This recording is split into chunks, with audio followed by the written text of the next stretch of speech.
ओम शांति।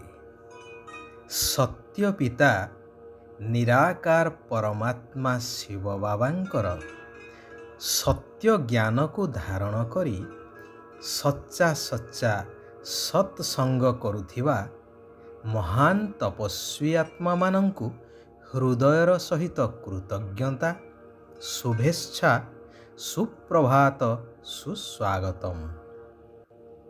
कुहा जाए संग तारे कुसंग बोरे, अर्थात संगर प्रभाव जीवन उपरे संपूर्ण रूपे पड़ी थाए।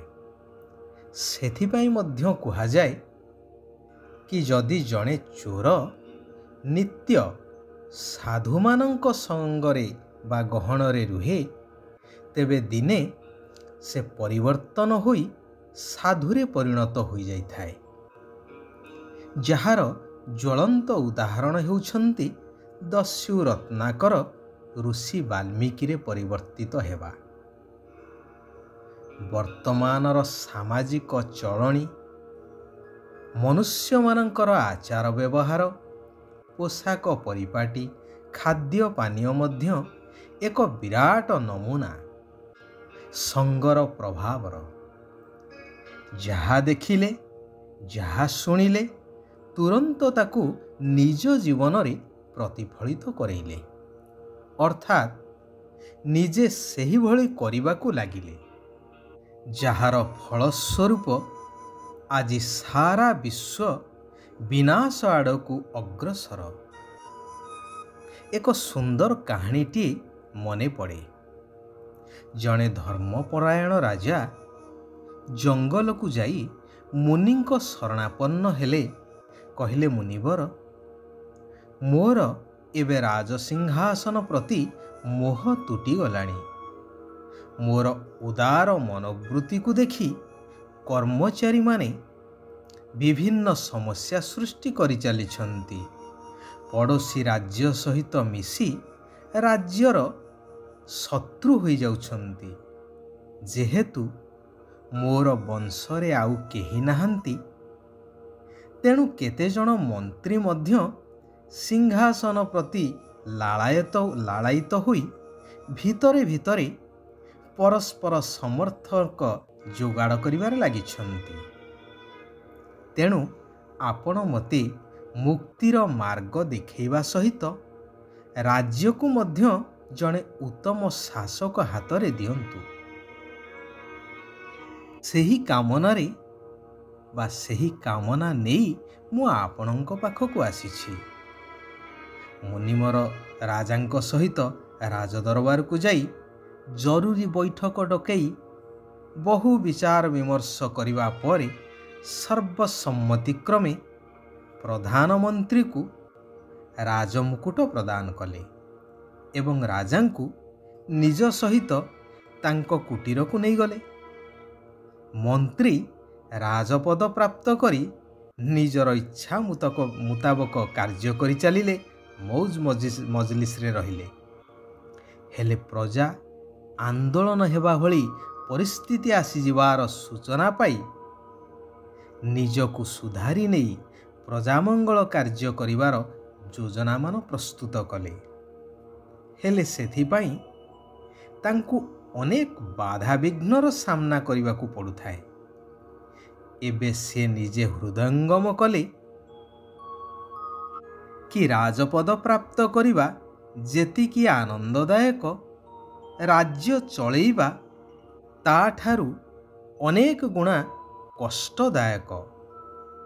जेपरी खंडा धारे चलिबा सदृश प्रत्येक मुहूर्त रे दायित्वर बोझ तांकु अणनिश्वासी करि पकाउथाए। हेले क्षमतार मोह जोगु राजपद त्याग करिवार कल्पना मध्य करि पारु नथेले। सेपटे राजा मुनिंकर कुटीर रे साधारण व्यक्ति भली सेवा आदि करि चलिले। प्रातः एवं सांध्य सत्संगर लाभ नहीं जीवन को उपभोग करि चली थांती। अतीन्द्रिय सुखर अनुभव करुथांती। ତାଙ୍କୁ ଲାଗୁଥାଏ ସତେ ଯେପରି ସେ ଆଉ ଏକ ସୁନ୍ଦର ଦୁନିଆ ଭିତରେ ରହିଛନ୍ତି। ମୁନି କହିଲେ, ରାଜନ, ଏବେ ତୁମକୁ ବାସ୍ତବ ମୁକ୍ତିର ମାର୍ଗ ମିଳିଯାଇଛି। ନିତ୍ୟ ସତ୍ସଙ୍ଗ କରିବା ଦ୍ୱାରା ହିଁ ମୁକ୍ତିର ମାର୍ଗ ସ୍ୱତଃ ଖୋଲି ଯାଇଥାଏ। କାହାଣୀଟି କହିବାର ତାତ୍ପର୍ଯ୍ୟ ହେଉଛି ଯେ ସ୍ୱୟଂ ମୁକ୍ତି ଜୀବନ ମୁକ୍ତିଦାତା ପିତା ପରମାତ୍ମା କହୁଛନ୍ତି, ମଧୁର ଆତ୍ମିକ ସନ୍ତାନଗଣ, ସମସ୍ତ ସଙ୍ଗ ତୁଟାଇ ଏକମାତ୍ର ପରମାତ୍ମାଙ୍କ ସହିତ ବୁଦ୍ଧିର ଯୋଗକୁ ଲଗାଇ ରଖ। ତେବେ ତୁମେ ମୋ ସହିତ ମୋ ପୁରୀକୁ ଆସିଯିବ। କୁହାଯାଏ ନା, ଅନ୍ତିମ ସ୍ମୃତି ଅନୁସାରେ ଗତି ହୋଇଥାଏ। ତେଣୁ ତୁମର ଅନ୍ତିମ ସ୍ମୃତିରେ ମୁଁ ରହିଲେ ତୁମେ ମୋ ସହିତ ମୁକ୍ତିଧାମ ବା ଆତ୍ମିକ ଘର ପରମଧାମକୁ ଚାଲି ଆସିବ। ତେଣୁ ଏବେ ବିଶେଷ ଭାବରେ ବାଣୀଠାରୁ ଊର୍ଦ୍ଧ୍ୱକୁ ଯିବାର ଅର୍ଥାତ୍ ଶବ୍ଦ ଆଦିଠାରୁ ବହୁ ଦୂରକୁ ଯିବାର ପୁରୁଷାର୍ଥ କର। ତୁମକୁ ଅଶରୀରୀ ହୋଇ ନିଜର ସ୍ୱଧର୍ମରେ ସ୍ଥିତ ହେବାକୁ ପଡ଼ିବ। ନିରାକାର ଶିବ ବାବା ଏବଂ ନିରାକାର ଦେଶ ଶାନ୍ତିଧାମ ଦେଶକୁ ମନେ ପକାଇବାକୁ ପଡ଼ିବ। ସେଥିପାଇଁ ତୁମକୁ ଗହଳି ଆଦି ପସନ୍ଦ ଆସିନଥାଏ। ନିଜର ଅସଲି ସ୍ୱଧର୍ମ ଶାନ୍ତିରେ ରହିବାକୁ ପସନ୍ଦ ଲାଗିଥାଏ। ଯଦି ରାଜ ପରିବାରରେ ଜନ୍ମ ନେବାର ଅଛି, ତେବେ ନିଜର ସବୁ କିଛି ତନ ମନ ଧନ ସମୟ ସଂକଳ୍ପ ସବୁକିଛି ପରମାତ୍ମାଙ୍କୁ ଅର୍ପଣ କରି ନିମିତ୍ତ ହୋଇ ସମ୍ଭାଳି ଚାଲ ଏବଂ ପବିତ୍ର ହେବାର ପ୍ରତିଜ୍ଞା କର। ଶିବ ବାବା କହୁଛନ୍ତି, ବାବାଙ୍କ ଦ୍ୱାରା ପ୍ରାପ୍ତ ହୋଇଥିବା ସର୍ବ ସମ୍ପତ୍ତିକୁ କାର୍ଯ୍ୟରେ ଲଗାଇ ବୃଦ୍ଧି କରୁଥିବା ଜ୍ଞାନୀ ଆଉ ଯୋଗୀ ହୁଅ। କୁହାଯାଏ ନା, ଦାନ କରି ଚାଲ, ବଢ଼ି ଚାଲିବ। ତେବେ ଏପରି କୌଣସି ଜିନିଷ ଅଛି ଯାହାକୁ ଦାନ କରିବା ଦ୍ୱାରା ବୃଦ୍ଧି ପାଇଥାଏ କି? ଧନ ହେଉ, ବସ୍ତୁ, ବୈଭବ, ଅନ୍ନ, ଯାହା କିଛି ବି ହେଉ, ଦାନ କରିବା ଦ୍ୱାରା ତାହା ଧୀରେ ଧୀରେ ଶେଷ ହୋଇଥାଏ। କିନ୍ତୁ ସଂସାରରେ ଏକମାତ୍ର ଜିନିଷ, ଶ୍ରେଷ୍ଠ ଜିନିଷ, ଯାହାର ଦାନ ଦ୍ୱାରା ଆହୁରି ବୃଦ୍ଧି ହେଇ ଚାଲିଥାଏ, ତାହା ହେଉଛି ଜ୍ଞାନ ଧନ। ତେବେ କ'ଣ ଦାନ କରିବା? ଭଗବାନଙ୍କ ଦ୍ୱାରା ପ୍ରାପ୍ତ ସର୍ବଗୁଣ ସର୍ବପ୍ରାପ୍ତି ରୂପକ ଧନକୁ ଦାନ କରି ଚାଲ। ଏହା ବଢ଼ି ବଢ଼ି ଚାଲିବ ଯେତେ ତୁମେ ଦାନ କରି ଚାଲିବ।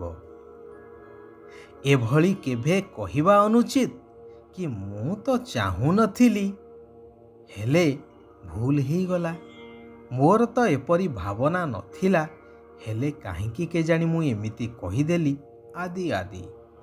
କାରଣ ଜ୍ଞାନୀ ଆଉ ଯୋଗୀ ଆତ୍ମା ପ୍ରଥମେ କର୍ମର ପରିଣାମକୁ ଚିନ୍ତା କରି ପରେ କର୍ମ କରିଥାନ୍ତି।